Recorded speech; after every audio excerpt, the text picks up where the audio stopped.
Bueno, terminando con esta parte de los relés, teníamos los normalmente cerrados y los normalmente abiertos. ¿Cuál es la simbología de los contactos normalmente cerrados? Empiezan con 1, 2, ¿sí? 1 y 2 significa que es un contacto normalmente cerrado. 3 y 4 significa que es un contacto normalmente abierto, y así sigue la numeración. 5, 6, otra vez es cerrado. 7, 8 es normalmente abierto. La numeración de 5, 6, 7, 8 es más común verlo en contactos auxiliares, ¿no? Que son representados con ese tipo de numeración y que tienen ciertos retardos a la apertura o el cierre de los contactos. Si hablamos de un contacto puro como tal, simplemente los vamos a ver 1 y 2. Cuando yo digo un contacto puro como tal, yo digo que simplemente abre o cierra. No tiene más nada, no es temporizado, no utiliza ningún tipo de protección, no se lo utiliza para otro tipo de maniobras más que abrir o cerrar un interruptor, nada más, ¿no? Contactores. Me decía por aquí un chico, un joven me preguntaba, ¿cuál es la diferencia entre el relé y el contactor? Bueno, vamos a ver que la diferencia entre el relé y el contactor es simplemente que el uno es más robusto que el otro. Cuando yo digo robusto, y usted de ahora en adelante en electrónica, cuando escuche robusto, significa que permite un mayor manejo o permite maniobrar o controlar cargas de mayor amperaje. Sí, se me ocurre. Si con el relé puedo maniobrar cargas desde hasta 10 amperios, el contactor me permite, dependiendo de su construcción, para lo que esté construido, de 15, 20, 25, 30 amperios, ¿no? Entonces, permite maniobrar cargas mayores. Si con el relé podía prender un foco de 110 que me consume pues menos de 1 amperio, con el contactor ya puedo maniobrar una bomba de 1 HP, de 2 HP, ¿no? Dependiendo de la relación, que nosotros sabemos que un HP es 146 vatios, ¿verdad? Watts, y lo tenemos que dividir para el voltaje con el que funciona, ya sea 110 o 220, y tenemos la relación de corriente. Sí sabemos, ¿verdad?, cuál es la fórmula de la potencia, ¿verdad? ¿A qué es igual la fórmula de la potencia? Corriente por voltaje.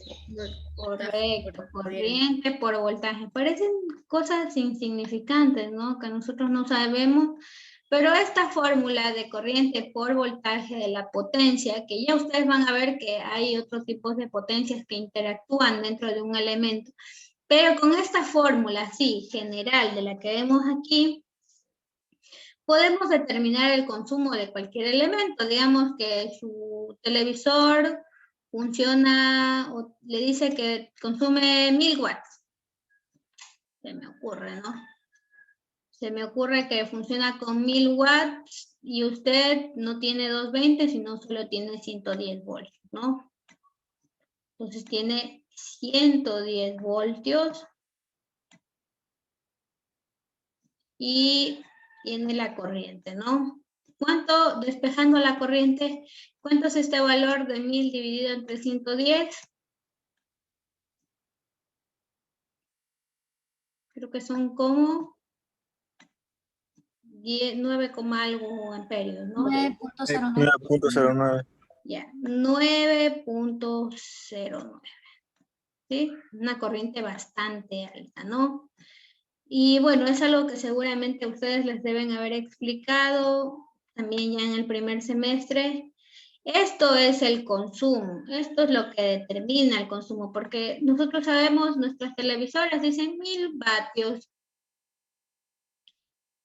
Usted sabe que en su casa siempre hay 110. Muy bien, puede tener ahí su dispositivo, mientras no lo esté utilizando no pasa nada.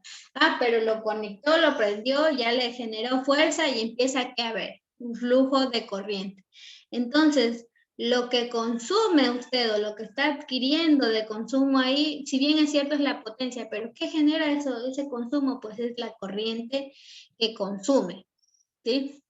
Yo por eso el contactor, cuando usted va a comprar el contactor, le dice ¿para cuánto? No le va a decir usted para 1000 vatios, no. Le dice, si necesita para activar una carga de 1000 vatios, le dice, pues quiero activar una carga de 10 amperios. Le va a vender uno de 15, de 10 amperios, ¿sí? ¿Por qué? Porque la corriente es el consumo, la corriente es la carga. Eso es lo que yo veo. A mí cuando me dicen voy a activar una carga, yo digo, ¿de corriente directa o de corriente alterna? Directa, allá. ¿De cuánto? De 1 amperio, de 2 amperios, de 3 amperios. Eso es cuando uno le dice la carga, eso es lo que le están pidiendo, ¿no? El amperaje. Eso es lo que determina el consumo. Muchas veces, cuando estamos en electrotecnia o en esos conceptos básicos, yo por eso siempre les digo que piensen o actúen con criterio. Cuando aprendemos, hay que aprender con criterio, ¿sí? Sabemos la ley de Ohm, sabemos que el voltaje es igual al valor de la resistencia por la corriente, ¿verdad? Pero después saben decir, pero ¿cómo funciona? ¿Pero cómo funciona el... ¿qué es lo que consume? ¿Qué es lo que consume? Y saben decir, es que si es de 110, consume menos que si es de 220. Si es de 110, imagínense si tengo 1000 vatios y en vez de tener un circuito a 110 tengo a 220, ¿de cuánto va a ser esta carga? 1000 dividido para 220.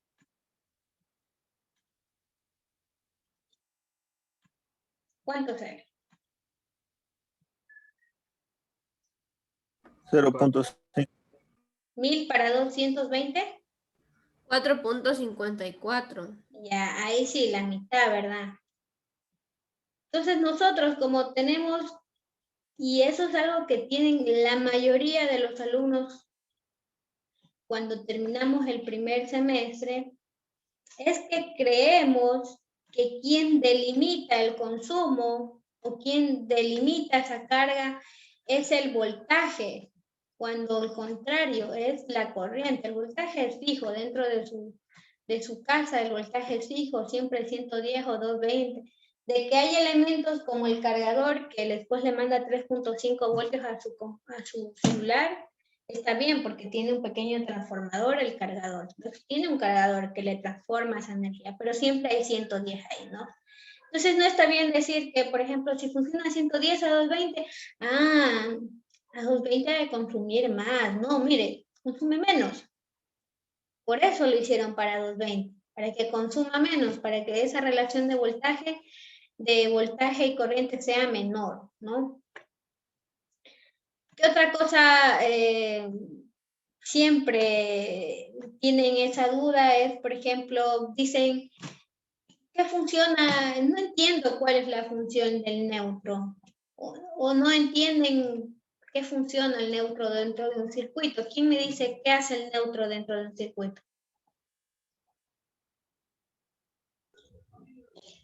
Ayuda a no tener una sobredescarga para los electrodomésticos. Bueno, el neutro, necesitamos al neutro. El neutro cierra el circuito, ¿sí se han dado cuenta? El neutro cierra el circuito y produce el retorno de la corriente. Lo cierra y por eso es que funciona el circuito.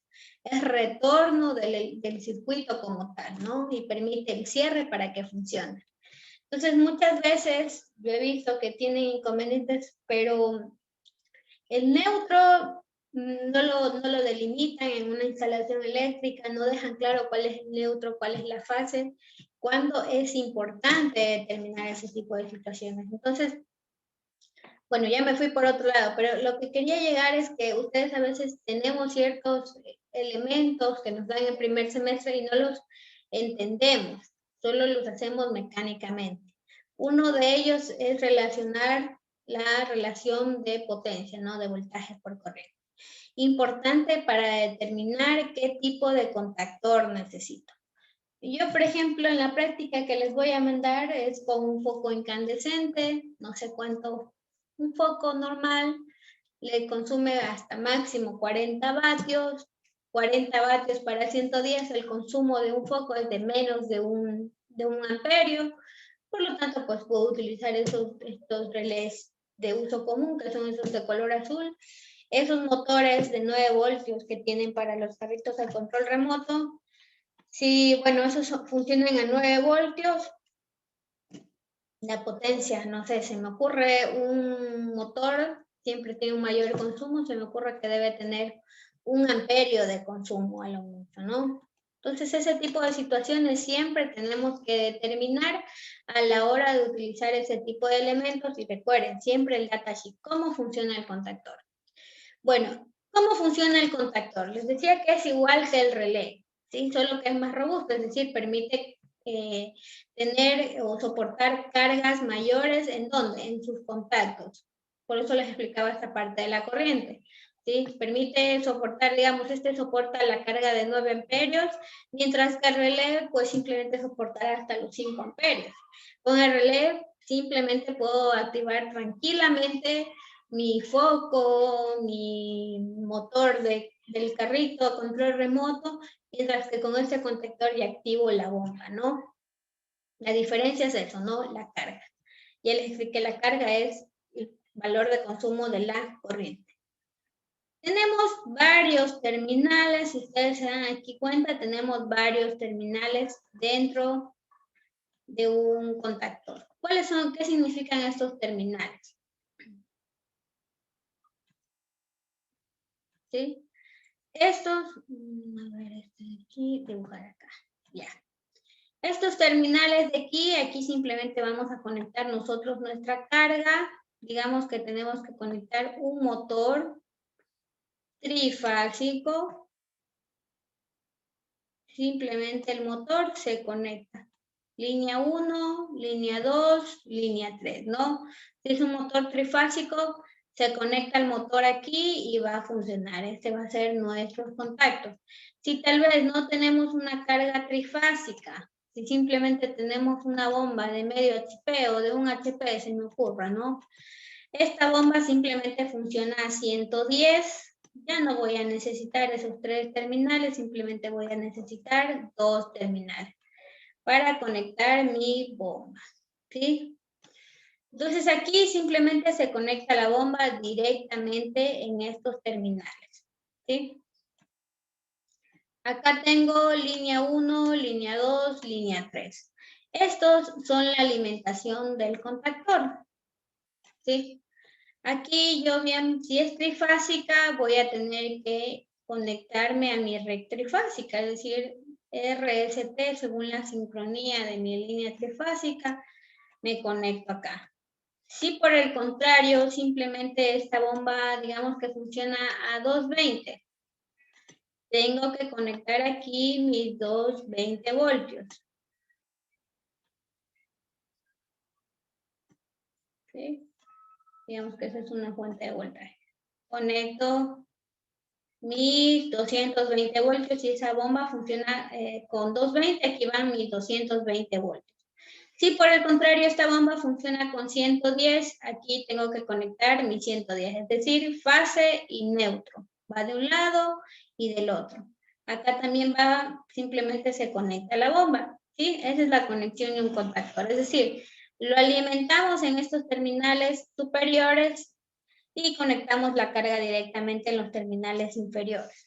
¿Dónde hacemos la magia o dónde está la operación de este circuito como tal? En la parte de atrás tenemos 2 terminales que tal vez no los pueden ver aquí porque no tienen una foto adecuada. Están de este lado de acá 2 bobinas. ¿Sí? Está una sola bobina. Esta bobina funciona siempre, casi siempre con 110 o 220 voltios, ¿no? Dependiendo de lo que le diga el datasheet. Hay algunas que funcionan bien con los dos, con 110 o con 220, ¿no? Ahí hay 2 terminales donde están la salida de la bobina Y saliendo de la bobina, nosotros vamos a tener que mandar, digamos que se me ocurre que a un interruptor. Voy a borrar acá.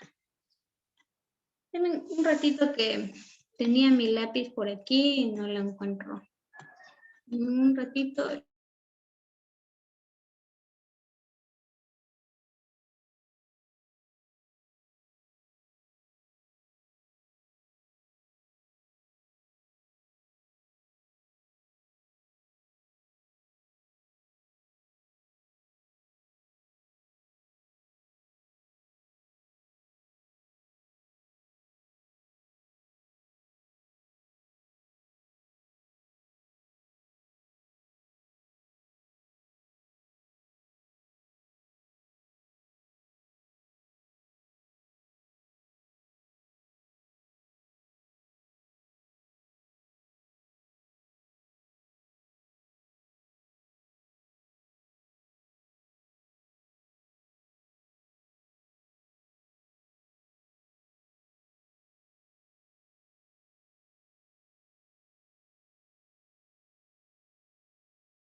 Bueno, mil disculpas. Estaba muriéndome del estrés aquí sin una tableta.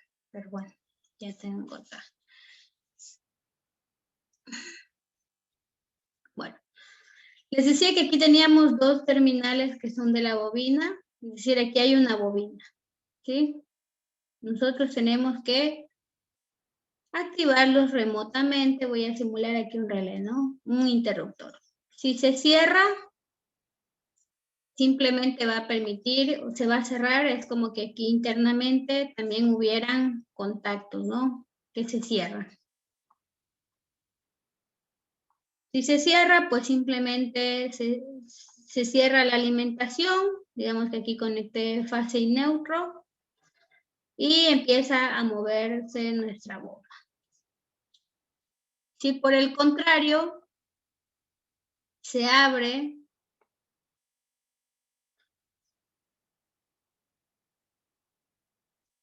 si por el contrario se abre el contacto, ¿sí? Es decir, no está alimentado, aquí siempre va a haber la alimentación, digamos que está fase y neutro. Aquí va a seguir línea viva, pero acá no se va a cerrar el circuito y pues simplemente no funciona nuestro motor, nuestra bomba, no pasa nada. Si se cierra la alimentación y circula, ¿no? Aquí, ojo, ¿no? Estos elementos siempre están con línea viva, es decir, no vaya a tocar estos puntos de aquí, estos son línea viva, ¿no? ¿Sí? Ahí siempre va a estar la alimentación de forma constante. Estos contactores son mucho más robustos, producen un sonido mucho más fuerte cuando se abren o se cierran, ¿sí? ¿Qué le pasa a un contactor? Normalmente se suele dañar. Cuando se daña un contactor o como que se queda enclavado, es decir, que se activa, pero yo ya no lo puedo desactivar, ¿sí? Normalmente esta parte de aquí se abre o se cierra, o sea, este se va hacia adentro o se va hacia afuera, esto que estoy enmarcando dentro del círculo. Y muchas veces, ¿qué es lo que le pasa al contactor? Ya lo alimento y lo quiero desactivar y no se desactiva, queda este elemento metido hacia adentro.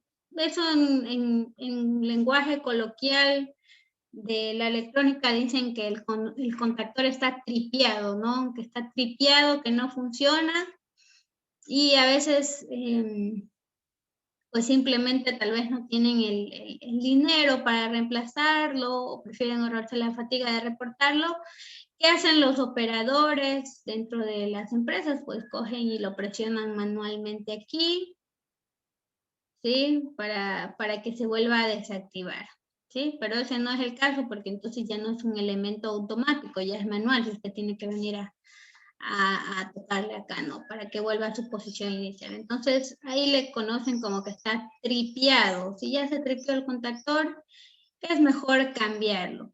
Un contactor es un elemento muy robusto que manipula cargas, por ende es muy difícil que se dañe un contactor. ¿Sí?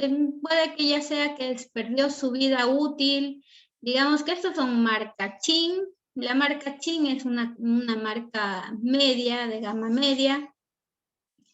¿Qué es lo que le puede pasar al contactor o qué es lo que le avería? Una, que tal vez lo estoy teniendo sobretensiones en mi bobinado y estoy desgastando de alguna forma nuestro bobinado y se puede dañar. ¿Y qué es lo otro? Pues como es un elemento mecánico, todo lo que es mecánico que se abre y cierra en algún punto, ¿qué va a producir en esos elementos que se abren o se cierran? Desgaste. Desgaste, ¿verdad? Entonces, si la marca es una marca baja, si es una marca china, ese desgaste de esa vida útil de ese elemento suele ser menor que por el contrario, si digamos que es un elemento Schneider, digamos que es un contactor tipo de marca Schneider, no se le va a dañar en su vida o siquiera un largo tiempo va a durar, tiene una garantía. La marca Chin es una marca china, pero uso medio, ¿no? Tiene una vida útil mucho menor que una marca Schneider. Recomendaciones ahí cuando usted vaya a hacer algún tipo de trabajo. Normalmente cuando nosotros hacemos este tipo de trabajos, nos debemos al presupuesto que tenga la persona que nos está contratando. Por ejemplo, estamos trabajando para un contratista y nos dice, tenemos que armar este tablero, y usted dice, bueno, hay que comprar estos contactores, vamos a activar esta bomba. Trabaje con gama media, ¿no? Muchas veces el error de los técnicos o de los ingenieros es que quieren trabajar con gamas altas.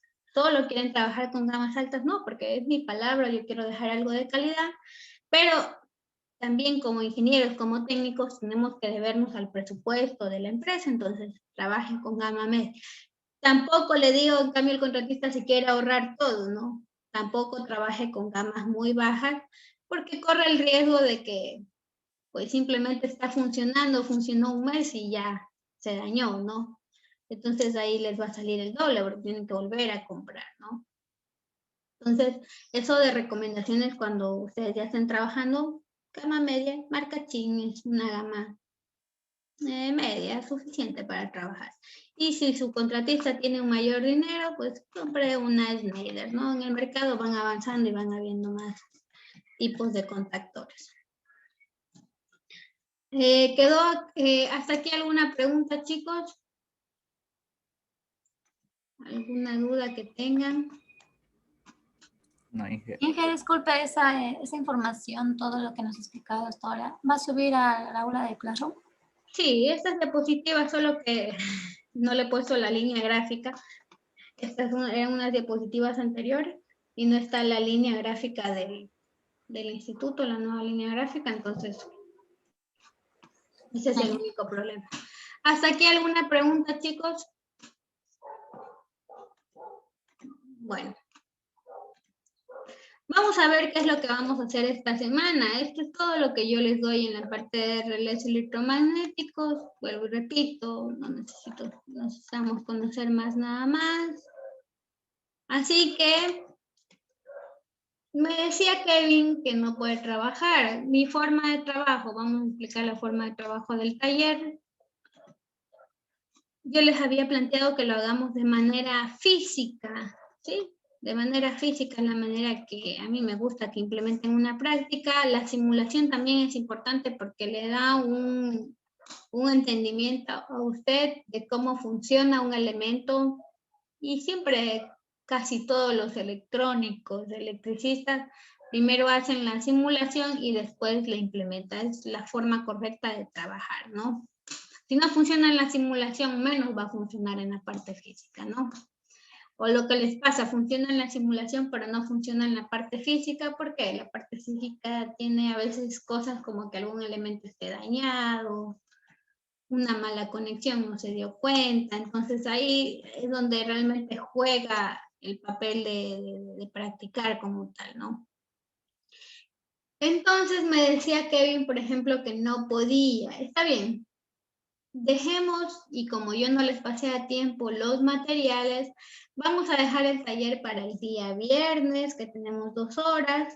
Por ende, pues mañana continuamos con clases, miércoles y martes continuamos con clases y el día viernes vamos a adquirir nuestros materiales. Y vamos a venir instalando Proteus dentro de nuestros computadores, ¿sí? Entonces aquí dentro de la clase vamos a empezar con la simulación, vamos a hacer una pequeña inducción de inserción de elementos electrónicos, de elementos pasivos, de elementos activos como fuentes de voltaje, de elementos de medición como multímetros, osciloscopios y simulación en el Proteus. Cosas básicas, cosas que después vayan a tener que añadir, pues ya es como el componente autónomo que usted tiene que ir desarrollando dentro de la carrera, ¿no? Entonces el día viernes empezamos con eso, simulamos y pues yo lo que entiendo es que ustedes tienen que reunirse. Si vamos a hacer grupales, que hay que reunirse. Y yo tal vez no los pueda reunir dentro del horario de clases, pero pues mi recomendación o lo que yo quisiera que ustedes hagan y lo vamos a probar en este taller, si funciona bien y si bueno, si no funciona, lo cambiamos, ¿no? Ustedes se reúnan el fin de semana, desarrollen su taller, lo implementen, tomen evidencia fotográfica, que se han reunido, que están trabajando. Esta evidencia fotográfica siempre con mascarillas, de que estuvieron trabajando cumpliendo con los protocolos de bioseguridad. Y más allá de yo querer vigilar si ustedes trabajan o no trabajan, porque a veces ese es el rol que minimizan al docente en vigilar si usted trabaja o no trabaja. Más allá de ponerme yo en este rol, yo lo que quiero es que usted se reúna con sus compañeros el fin de semana, que evidentemente lo haga e implementen la práctica, conversen entre ustedes, vean a ver qué está funcionando, qué no está funcionando, quién está cooperando, quién no está cooperando, ese tipo de situaciones, ¿no? Yo no los voy a poder vigilar, yo no sé quién trabajó, quién no trabajó. Yo lo que yo quiero de esa práctica que ustedes se reúnan es que aprendan a implementar, ¿sí? El objetivo es que usted aprenda, no que yo me ponga a vigilar si realmente hizo o no hizo. Yo no voy a poder saber más que si usted me lo cuenta, ¿no? Entonces ese es el objetivo. El viernes traemos ya los materiales, explicamos lo que tienen, me muestran eso es lo que tiene nuestro grupo. No necesitan estar juntos en la clase, ¿no? Hacemos la simulación dentro de la clase y dejamos que ustedes trabajen el fin de semana en la práctica y me la presentan el día lunes. Me presentan cómo funciona, una sola persona la va a presentar, el que se quedó con la práctica y me la muestra, ¿no? No sé si está entendido ahí. Sí, y el informe del taller es, o sea, por ejemplo, vamos a hacer viernes la práctica y sería el otro viernes. Ya, el informe, por ejemplo, sería para el viernes, si usted ya presenta el día lunes, el informe sería como para ir para el miércoles. ¿Por qué no le dejo para el otro viernes? Porque seguramente usted ese mismo día de trabajo que hizo la práctica, bien puede terminar de trabajar una jornada extenuante y empezar con el informe y dividirse. Podríamos dejarlo máximo para jueves el informe, porque si se los dejo muy alargado, es más trabajo para ustedes, no se ponen de acuerdo rápido, mejor lo dejan para el jueves y ya está. ¿Y para los que hacemos solos? Para los que hacen solos, pues igual, ¿no? Es parte del trabajo, ¿no? Que lo haga. ¿Usted va a hacer solo simulación o también la parte física? Todo. Ya, muy bien. No son prácticas difíciles, no se pongan nerviosos. Este que vemos acá, ya les voy a subir, pero por ahora les pido que hagan un captura de pantalla de los materiales para que los puedan ir adquiriendo. Por si acaso no le pongo todavía en el formato, por la línea gráfica que ya me toca cambiar a veces. A ver, estos son los materiales. Les explico qué consisten los materiales. Vamos a necesitar un transistor de uso común. Los que son de uso común son los 2N2222 o los 3904 son de uso común. Suficiente para la práctica. Un diodo rectificador. Si usted va y le dicen, pero ¿cuál diodo? rectificador de 1N404 le sirve, o uno que no sobrepase de 1 amperio, ¿no? Y que sea rectificadores dentro de esta gama, 1N40, y aquí va variando la numeración un poquito, ¿no? Un relé electromagnético de 5 voltios, si es que hay en la tienda, o de 9 voltios si hay en la tienda, o de 12 voltios, lo que hay en la tienda electrónica, ¿no? A eso hay en el mercado, usted el que consigue, pero ojo, yo por eso le pongo aquí el circuito, para que usted ya vaya bien. Si usted consigue un relé de 9 voltios, diré, bueno, voy a poner aquí, tiene que conseguir una fuente de 12 voltios, ¿sí? Esta es la bobina del relé. La bobina funciona con 12 voltios y por si se dan cuenta, se conecta directamente a estos 12 voltios. Es decir, que funciona con 9 voltios, si funciona el relé con 9 voltios, ¿qué necesito? Una fuente 9. Una fuente de 9 voltios. Si el relé funciona con 5 voltios, aquí la bobina. Una fuente de 5 voltios. Correcto. Ojo, el relé viene así, dice relay, dice relay porque está en inglés. Y aquí dice 5 VDC, o dice 9 VDC o 12 VDC. Lo que diga aquí es la fuente que necesita. ¿Sí? ¿Qué más? Este es el diodo rectificador, este es el transistor de uso que nosotros vamos a tener, que hay que tomar en cuenta los terminales emisor, base y colector. Después en el relay van los contactos, ¿sí?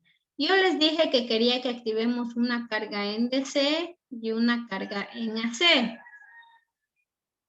Bueno, ya les explico eso. Mejor les voy a explicar la parte de control, ¿no? Necesitamos una resistencia de 4.7 ohmios y aquí puedo hacer dos opciones. Si usted tiene una placa de Arduino,